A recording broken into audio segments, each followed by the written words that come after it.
That person is not in your life to carry the weight of what you are struggling with. That person is not in your life to make all your fears and insecurities go away. That person is not in your life to make you a success. That person is in your life to have two imperfect people realizing that they cannot supply each other's needs, but God can supply all your needs according to His riches and glory.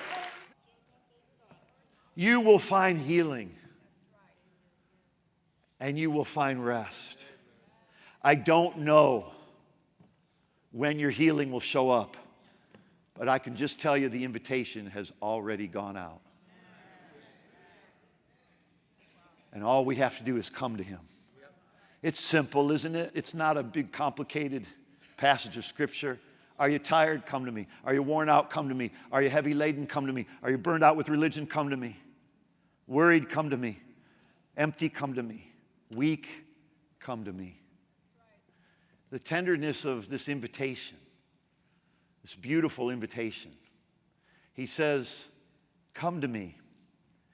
Get away with me, and you'll recover your life. I'll show you how to take a real rest. Walk with me. Work with me. Watch how I do it. Learn the unforced rhythms of grace. I won't lay anything heavy or ill-fitting on you. You know, there's a lot going on in this world right now in social media. There's all these winners. And they want you to feel shame about where you're at in life, but come to them and they'll make you a winner. You know, it's funny, Jesus doesn't say, come to me and I'll make you a winner. Come to me and I'm going to just make you a success. He says, come to me and I'm going to give you real rest. He says, come to me and walk with me. Come to me and work with me. Come to me. Wow, He gives us a journey and He gives us a job. He says, come to me and walk with me, come to me and work with me. That's pretty awesome. Learn the unforced. Oh, I love that word. Unforced grace, unforced rhythms of grace. I won't lay anything heavy or ill-fitting on you. You know, I see and I'm not criticizing anybody. I don't mean to come across that way. But I see so many people that are saying, come on, be tough, be strong, be the best. Pay $99 a month for my program and be the best. Pay $1,000 for my program, pay $100,000, $1 million. It doesn't end. Look at my success, look at my cars, look at my houses, look at my fame, look at my popularity, look at my money, look at me. Look at me. Look at me, look at me, look at me, and give me more while you look at me. That's the world that we live in. And we are in this world. We're not of this world, but we're in it. And while we're in it, we're for the guys, we're for the people that can admit, man, I don't have what it takes. So I'm coming to God. Don't get me wrong. I understand eagles fly with eagles. I understand all that. Spread your wings, go for it, fly high.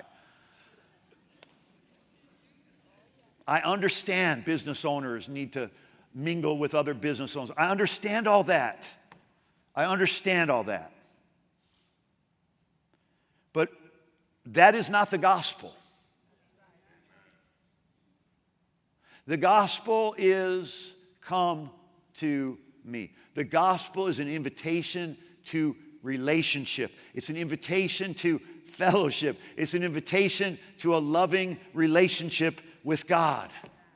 There is a blessing in every disappointment that you've had, in every relationship that you've had that has failed. I'm not saying that all of your relationships should fail, but the beautiful part and the miracle and the blessing of failed relationships is they bring you to a successful relationship between you and God. Because sometimes the relationships that fail are because we have put too much weight upon that relationship, like putting too much weight on a table that was not made to carry that weight. So when you put more weight on that table, its legs begin to buckle and its legs begin to break, not because it's not a good table, but it wasn't meant for that kind of weight and stress to be put upon it. Even in marriages, even in families, even in the best of relationships, that relationship is not meant to carry the weight and the burden of our problems. That person is not in your life to carry the weight of what you are struggling with. That person is not in your life to make all your fears and insecurities go away. That person is not in your life to make you a success. That person is in your life to have two imperfect people realizing that they cannot supply each other's needs, but God can supply all your needs according to His riches and glory. The greatest discovery in a relationship is how insufficient. Oh, you don't want to hear this? Don't make me preach now. Don't make me do a preacher today. I'm trying to be a pastor here, but you're going to make me preach.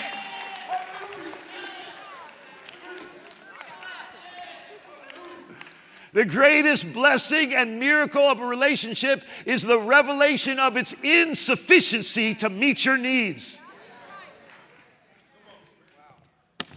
And the sooner you get a hold of that, the sooner you stop treating people as disposable.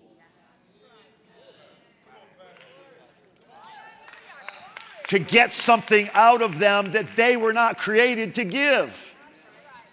You are putting an elephant on a three-legged wooden table. That wooden table is beautiful. Its three legs are beautiful. The wood it's made out of is created by God. The craftsmanship of that table is a beautiful thing, and it's meant to carry some things. But you try to get it to carry your peace, it will break. Your joy, it'll break. Your happiness, it'll break.